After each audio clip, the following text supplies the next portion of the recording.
Welcome to the Aston Martin Heritage Trust podcast. Hello and welcome to the next edition of the Aston Martin Heritage podcast. This is a very exciting time for the podcast.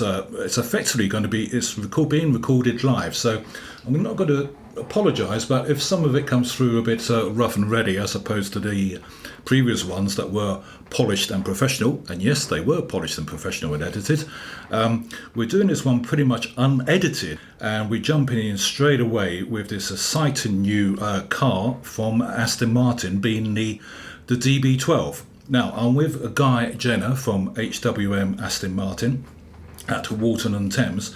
But Guy, before we start talking about the DB12, I really just want to mention Aston Martin seem to be on a roll at the moment. I mean, they're having great success in Formula One. Yeah. The Alonso effect has been tremendous with the engineers in the background as well on Formula One. But also on the roll, well, my goodness, we are getting 5-star reviews for the DBS 770 Ultimate. That's encouraging, isn't it? Absolutely. I mean, yeah, fantastic reviews, stellar. What a way to end the life of DBS. So this is the traditional way that Aston finish the life of a Super GT. So it's always the Ultimate edition, and there's normally some changes that are made to the model. So we've had that all the way from Vanquish 1 through to DBS Vanquish 2, as it were. Now it's the end of DBS 2, if we can call that for modern era. And of all of the Ultimate Super GTs, it feels like this one's got the most content, the most changes to the vehicle. And knowing, if you've ever driven DBS and DBS Super Leggera, it's 715 brake horsepower, it's 900 newton meters of torque. Probably the last thing you think about that car is, God, this could do with a bit more power. But that's what they've given it. But the really clever thing is how they've made it all come together. And when you read the reviews, because I've not driven the car as yet, we haven't had first cars arrive, but the way that Aston have managed the torque with the car, the tweaks they've made to the chassis, to the steering, it really feels like all of these subtle changes have added up to an incredibly polished final product. So we're over the moon. Customers are super excited about their first drive in the cars that they've ordered. They've really done DBS justice. They have. Now, sometimes you do see, and let's not be shy, sometimes you do see in some the motor and media, they love the Aston Martins, but there always seems to be a but in the background. Yeah. But so far, through Autocar, Car Magazine, and Evo, very, very enthusiastic about this car. I mean, it is tremendous, 5 stars. I mean, I think Aston Martin must be cock-a-hoop over that. As I said earlier, they're on a roll. Yes. And now they're on probably a bigger roll that's just about to come up. We have the DB12. And in the past, we've had variations of Aston Martin, some Roadsters, Volantes, with our Valkyries and Valhallas. But this is actually, can we call it a production car? Is it a mainstream car? Or perhaps it should just be a handcrafted car, because these cars are significant, aren't they, to Aston Martin? They are, yeah. I call it a core car. It feels like core car. The central GT, and you'll notice Aston's terminology on their teasers all the way through to today have been actually referring to something perhaps more than a GT, a Super GT. But this is the model that is core to our range, as we think in recent years of DB9, DB11, and now we have DB12. But it really represents a product that covers a huge breadth of ability, I guess, within the range. So there are more hardcore and sporty cars out there. There are more luxurious, kind of softer, comfortable cars. This sits in the middle, where it gives both comfort and real sporting ability. And I think that's quite a difficult thing to achieve from an engineering point of view. And there actually aren't that many cars in the market that sit in that sweet spot of delivering that kind of well-rounded user experience from a driving point of view. What I'm encouraged about, Guy, is that I felt perhaps over recent years the DB range seem to have been slightly forgotten. We've had V12 Vantages, we've had DBSs, we've had variations of DBXs. There's been a lot of noise around other stuff going on, but the DB11 was sort of quietly in the background, and as you say, it's a core product. So it is great to see its latest variation. Yes.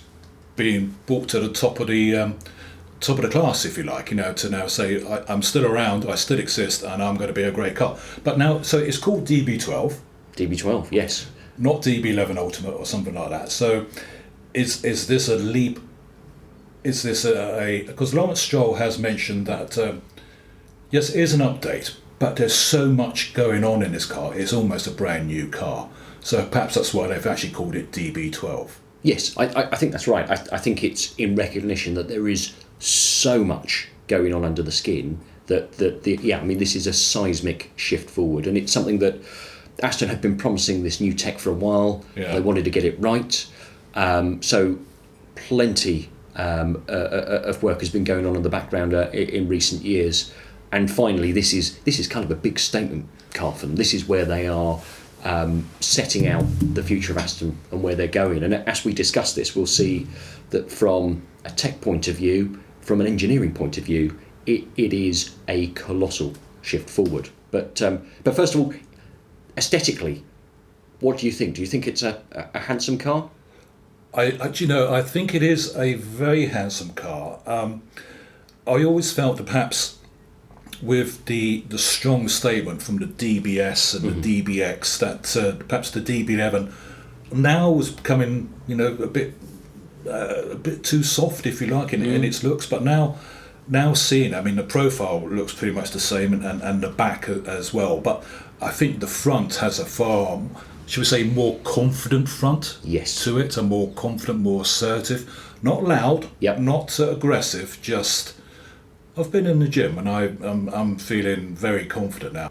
Yeah, and I think again that balance of getting it just right styling wise is critical with a car like this. That you don't want it to be so overtly sporty. You want it to be, so you can tell it's got some real intent, some real muscle. It's wider. I think they've done a lovely job where it takes a significant step towards what DBS represents. You can tell it's a far more serious car, but at the same time it's got to have that elegance, which I think they've got that balance just right. It's interesting to say it becomes more sporty, because I think when we noticed in the lead up to today on Aston Martin's social media, they were teasing, and they had a strapline, "Grand is not enough." Yes. And my immediate reaction to that was, oh dear, are they going too edgy, too sporty? Are they going too Ferrari, too tracky, if you like? Yeah. But they're not doing that. They're moving away from the Grand Tourer into something called the Super Tourer. Super Tourer, and I think that's a nice leap, isn't it? It is. And when I think about the usability of these cars, I always think a Super Tourer, what I want it to be able to do is to waft me down to the Route Napoleon in comfort, and my passenger not having to suffer to quiet comfort, and then we get to a great road, you can firm it up, it can be the sports car you want it to be, and then you serenely roll into Cannes in comfort at the other end. And that's a difficult trick to pull off, to have that breadth of ability to go from comfort to sportiness, and equally to have noise levels, for example, where the car is engaging, it has that bark, but equally it isn't tiring and doesn't resonate in the cabin. It's getting that just right. That is a balance. I must admit, when Lawrence Stroll and his new management team came in, I think they always went to say we're going to model ourselves on Ferrari. Great cars as they are. Yeah. Probably more of a sporting intent. Yeah. And I was probably a bit worried that Aston Martin were going to go down this sporting intent road and leave it in the route down to the south of France in a grand super touring style. But obviously they've nailed it, and it looks like they're going to achieve that. Yes. What also is a first for this car is right on the very front and at the back is the first core car, shall we say, to have new wings. That's right. Yeah. So I don't know I whether think the wings were announced last year, weren't they? they were. Yeah, and I don't know whether people have noticed, but actually, yeah, everything else in the range currently wears the previous wings. But from our friends Vortons in Birmingham, they'll be supplying the new wings, the updated wings, and again, it's a bigger wing on the front of the car. Yeah. But I think again, that's just trying to make everything the right proportion for the front of the car, because it has a bigger grille, and that grille is there designed to get more cooling to the engine. So I think it allows for 56% more cooling at the front. But again, the wings look the right size for the proportions of the front of the car. So staying with the proportions for the car, I mean, obviously we're relying on photographs at the moment. Yes. And the photographs will appear on the amht.org website. You'll be able to go to that. And it's a brand new website, but we'll cover that on another podcast. Don't worry about that. We're not going to think. So it looks familiar. Is it the same size as the DB11? So it is dimensionally. So that it's a wider body. So you can see there's something more muscular going on. It's got some real shoulders to it. That extra stance that's apparent. But mirror to mirror, same width, right. And its length is the same width. So overall footprint is the same, but it is running it's a wider track too, again, to go with its wheelbase the same. Extra sportiness. Wheelbase is the same. But the track is wider. Yes. Yeah. So the increased track always tends to give it a bit more, again, confident. I'll probably overuse this word. Definitely. But it tends to a greater stance, doesn't it? It does, and again, I think that will be reflected upon the way it drives, and we'll talk more about not only the tech in the car but the engineering that's gone into it. We started this conversation with DBS 770 and what the engineers have done just to tweak that car, and those what might appear modest tweaks actually amount to a very significant change in the way that the car drives. I'm even more confident reading the spec of DB12 that this car is going to drive incredibly well. Yeah. Well, with that in mind, can you take us through some of the audio bits, some of the mechanical changes? Or probably just some very subtle ones all the way through, which adds up to a great deal, as you just said. Yeah, well that's it. Well, let's address the engine, because I have seen the car on the skin, I've sat in it and so on. My first question, DB12. Okay, so what's going to happen engine-wise? Is a V12 coming? And the answer I was told was it's V8 only, and the rationale is that, well, this car now puts out 680 PS, 680, which is a lot of power. It's therefore it's That is a lot of power. 680 I'm just trying serious. to think about the early V12 Astons. They were nowhere near that. They weren't. No, that's right. So it's knocking on the door of DBS power, but the engine's 115 kilograms lighter, which of course has massive benefits from a dynamic point of view, and because it's a smaller engine, you can mount it lower and further back, further advantages. So currently Aston are saying, well, we can get all the power we could want out of this V8 engine. It's lighter, and if you look at DB11 sales, and I can only talk about what we experienced in the UK, with DB11 we found nearly everybody ordered either a V8, or once they got to V12 they kind of thought, well, I'll have a DBS if I'm going that far. So a V12 DB11 was a rare car. Great car. It's a really good car. It's a lovely car. But it must have been the lowest volume car out of DB11 V8, V12 and DBS. So I could understand how Aston could equally think, well, it's an ultra niche product that we can get everything we need out of this V8. So that makes absolute sense. And with that power, it'll do 0 to 60 in 3.6 seconds, and it will do over 200 miles an hour, 202 miles an hour, which will do nicely. Well, I was going to say, it's not too shabby, is it, for a V8? No. So it's a fast car, and I think it kind of puts, in terms of class, it puts it at the front of the pack. So that's encouraging. Talking about more oily bits under the skin, well, they've made the platform more rigid. And Aston's platform is already a very rigid platform, so they've got one of the best platforms in the market because of this bonded aluminium setup. It's a really good setup, but it's 7% more rigid. That has lots of benefits in terms of the dynamic ability of the car. Interestingly, they've got a new damper from Bilstein, It's a DTX damper. And they're talking about it having 500% greater operating bandwidth. And what I'm reading from that, from the spec sheet, is I think this car is going to be very good at going from super comfortable to then super firm and super sporty. And we call that breadth of ability. And that's what you want out of a GT. You want it to have that sort of Jekyll and Hyde element to it. So I'm excited about that. Steering, they've quickened up the steering, so a faster steering rack, 2.4 turns lock to lock, in addition to what they are referring to as an non-isolated steering column. And basically what they mean by that is it's less corrupted. There is more feel coming from the wheels, the tyres, back to the steering wheel, back to the helm, which is tech that they used in Valkyrie. Well, that's interesting, isn't it? Yeah, so this tech's flowing back. The flow of tech from, should we say, Formula One to Valkyrie to the core car. Absolutely, it's filtering down. And I've always felt, steering for me is really important. At the helm of the car, if you can feel what's going on, you feel in control of it. Well, that's interesting, because Aston Martin must have learnt a lot from Valkyrie in so many areas. Yes. Valkyrie's out. Yes.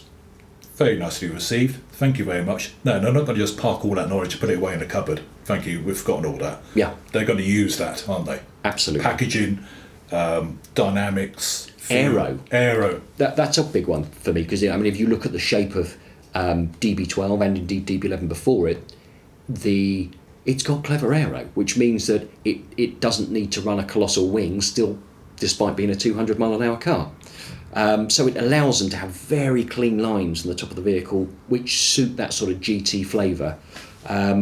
This all filters down. Great. So, numerous small changes. Yeah. On the chassis, stiffer, enhanced engine. Yes. All add up to a greater sum of parts. Definitely, and it's all in the detail. So it's got bigger brakes, and you can have carbon ceramic brakes as an option, right? Which shows again they're focusing for the very serious drivers. Details such it's got the first car to have a particular new variation of Bosch electronic stability program, which is very progressive at the limit. So there's quite a lot of stability programs that are quite intrusive and almost pull you back when you're driving particularly quickly. Well, this is said to be far more progressive and it feels like it will help you go quicker, be it on road or track. And I even love the fact that it's the first production car to be fitted with Michelin Pilot Sport 5Ss. I'm a car nerd, so all of these bits, I read the specs and I think, I'm getting a flavour for how this car's going to drive, and I suspect it's going to be incredible. I'm very much looking forward to getting behind the wheel of this. So, you're looking forward to driving it. I'm sure customers will. But to drive it, you need to be on the inside. You need to be on the interior of the car. Yes. Now, I'm going to give my personal opinion here. Yeah. I've often felt the quality of the materials in an Aston Martin for recent years have been lovely. Yep. Some journalists have banged on about, questionable switchgear or whatever. I'm not too concerned about it. I've never particularly liked some of the design of it. It's not quite for me, but it was always a very, very nice place. From what I've seen of the new interior, well, my goodness, that has moved on a big step, hasn't it? Hugely. It is a completely new interior. Now, why I'm saying that, and I think Aston Martin are particularly proud of this, again, in some of the pre-launch social media, how often do car manufacturers start showing a sneak photograph of the interior? You never do you? I've never seen any other manufacturers say, oh, here's a sneak picture of our interior. So they're making a statement there, and they seem to be very proud of that.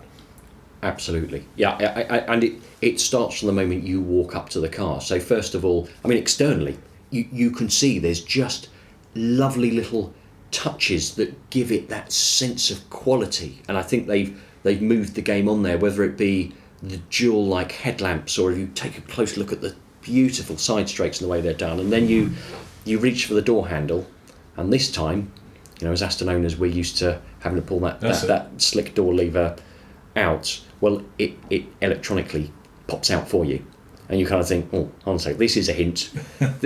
Aston have up there. There's some tech behind this car, and so right, you pull open the door, and you've got a completely new cabin, unrecognisable from what we've experienced before. Because interior tech of cars, it's moving on leaps and bounds over everyone, isn't it? It's incredible, even in 10 years. It is, and so Aston were very smart in terms of recruitment. They went out and recruited people from all sorts of interesting tech companies. I understand from Google, Netflix, VW's in-car entertainment, all sorts of different people from around the industry, and they set about going great guns in terms of trying to get right to the front of class, and they've done it. There are numerous Do you feel firsts. that it's front of class now? Do you Oh, feel for that? sure. It's super slick. So what's very clever about the interior is that they've come up with their own screen systems, their own menu systems. It feels absolutely unique to Aston. So when you get in there is nothing that you recognise from other manufacturers. Right. It's Aston's own look, own cabin. Beautifully done. That's an investment, isn't it? That's a huge investment. It really is, but I know our customers will value it immensely. Yeah. And it's very slick the way it operates. So it feels intuitive, like it does if you use an iPhone, for example, and the menu system. It's got that sort of feel to the menus. But you scratch beneath the surface, and the details of the tech is, significant. They've gone all in, from all of the bits that we would hope with streamless Apple CarPlay and so on, through to other interesting bits like it's the first car to have Siri, I understand, as standard. So Siri voice control to operate all the way through. It's got a sat nav that will offer three words location as well as postcode, all the usual bits. Yeah, that's really neat. It's super crisp and super fast. The software in the cabin. It feels a big jump on, and all of the displays. It's got a big 10.25 inch screen in front of you as your main vehicle display, and then there's another 10.25 inch in the centre of the cabin, and it feels just the right balance. That there is this trend to have colossal tablets in cars that overtake the cabin. Well, Guy, there are buttons. Yeah, that's right. Isn't that a joy? Yes. Yeah, you don't want everything in a menu. You don't want to have to go through two menus to get to heated seats or to turn your temperature controls up. And so there are still that traditional centre piece. There is that lovely, beautifully engineered centrepiece with crisp, beautiful buttons, and that feels very good. And interestingly, they've moved or changed the gear lever as well. So rather than the traditional park, drive, reverse, neutral, and so on, and buttons at the top of the dashboard, it's got a small gear lever in the centre. Yes. But that all feels intuitive. That works really well, and it feels super high quality. And there's more. We could talk for hours about it, but there's a proper connected car app as well that comes with the car that has got all of the functions, from putting your sat nav in to you can preheat your car. If you've opted for heated. So you're at home, you're at your office or wherever, and you can adjust the car from the app. Yeah. So everyone, you can check how much fuel, I understand, you've got in the car. If you want to preheat it, put heated steering wheel on before you get in. You can remote unlock. There's all sorts of other bits being developed to go with that app as well. So I think we'll see more and more functionality come with it. A concierge service. Really superb tech. That's quite something for Aston Martin, and they've done this on their own. Yeah. They haven't bought it in from outside. No. This is, I say, it's one of the things for relatively low production manufacturers that they can't afford or choose not to, because why should we try to do it on our own when somebody else has already done it? Yes. Yeah. But it doesn't always tend to fit in very well, does it? No. It doesn't. And well done for Aston Martin for just taking a brave pill and saying, well, this is ours. We're doing our own. I completely agree. Yeah, a lot of time, a lot of investment, but it feels absolutely worth it when you sit in the car. Yeah.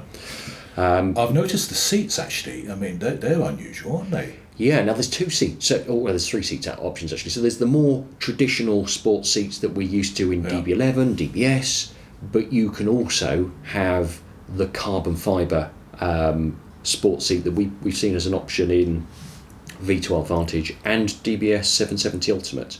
So you can get really sporty with your spec. You can have these carbon seats, carbon ceramic brakes. If you want to create something that is at the very sportiest end of Super GT, yeah, that's perfectly doable. Right. And a new sound system partner. Oh, really? Yeah. So for years and years, we've enjoyed B&O. That's right. With the rising tweeters. Oh, well, that's a sense of fiat there. Absolutely. Beautiful sound systems. But Aston have gone out to market, and they have teamed up with Bowers and Wilkins, who make fantastic sound systems. Yes. Again, there's some serious tech that's gone into the sound system. It's a 1170 watts, 15 speaker system. But the real focus on it is on preciseness of sound, and you can create just the most wonderfully crisp and accurate sound through the sound system. So for those that are really into their music, the speakers look beautiful, very jewel-like, but the sound it delivers is fantastic. Yeah. So this grand is not enough. I mean, from what you've just said to me, and from what we've seen of the photographs, it says grand is not enough. It's looking very grand to me, I must say. Yes. Yeah. I mean, I think it's a fantastic execution from an aesthetic point of view. You know, trying to design the next generation of DB11 is a job that I wouldn't relish, moving the game on, but I think it's a wonderful balance. It's a difficult one because DB, as we know this year, has got one hell of a bloodline, hasn't it? It has. I say DB1. DB1 didn't exist, but I think we all know what we refer to, and it's a huge responsibility to get the DBs correct. It is. Yes. Yeah, it is. You're absolutely right, and I think this is a critical car for Aston, but it feels like they have put everything into it, and reading all the way through these specs, sitting in the car, feeling the sense of quality. I mean, I think they've got an absolute winner on their hands, and we've started previews with customers who've had secret viewings leading up to it, and the conversion rate, i.e. the customers that see the car and just go, wow, I'll have one, has been staggering, because it's such a beautiful car in the metal. I was going to say, where the customers coming from? Do you think there's going to be, I assume there'll be some conversions, some DB11s or some other people who've had past Vantages or even DBXs in the range, I don't know. Yes. Do you see them coming from other conquests, from other marques? I do, I absolutely. So no doubt we have some very, very loyal customers who love the brand, and there is nothing. If you love a DB11, there is nothing in this that you won't love. Right. It's everything in DB11. That's an important point, actually. It is, because that's a good statement there, Guy. Because new management, new concepts, and it's all a bit. Oh, really? Where's this going? So it's not going to scare the DB11 owners at all, are they? It really isn't. You're right, and it's so critical that you don't alienate or forget those loyal customers that have been with the brand for many years. So I think it ticks all the boxes in that respect. But equally, there will be customers who want more performance, who want more dynamic handling, for who tech is really important to them. And for some people, it's the tech elements, hygiene factor. It's kind of if it's not there, I'm not considering it. So I think absolutely this will bring conquest customers to the brand from all sorts of directions. So these conquest customers, when can they buy one? They can put a deposit now. They can get a sneak preview. When would they expect to drive one, a DB12 outside HWM? When would they be able to do that? Yeah, well, so lots of customers already ordered cars. Right. So yes, all the books are open. We expect our first demonstrators to arrive with us late Q3, early Q4. Okay. first customers who've ordered their cars will be getting their cars this year, towards the back end of this year. Okay, and then, well, we're in May, so six months. Yes. Yeah. So between now and then is going to be a very busy time with sort of launch activities, first customer drives, all those sorts of bits. But I mean, we're incredibly excited about this. This is the product we've been waiting for. Guy, it's been an absolute delight. Thank you for sharing this car with us, and I hope our listeners have enjoyed it as well. This is such an important car. Every Aston Martin is an important car, but the core Aston Martins are particularly important. DB12, lovely, and we look forward to perhaps seeing you in November for a podcast for when we could actually perhaps go out for a spin. Looking forward to it. Thanks, Guy. Gary. Thanks very much. You're listening to the Aston Martin Heritage Podcast. Discover more about the story of Aston Martin, the cars, the people, the history with the Aston Martin Heritage Trust. You're always welcome to visit us at our museum in Oxfordshire, so find out more via amht.org.uk.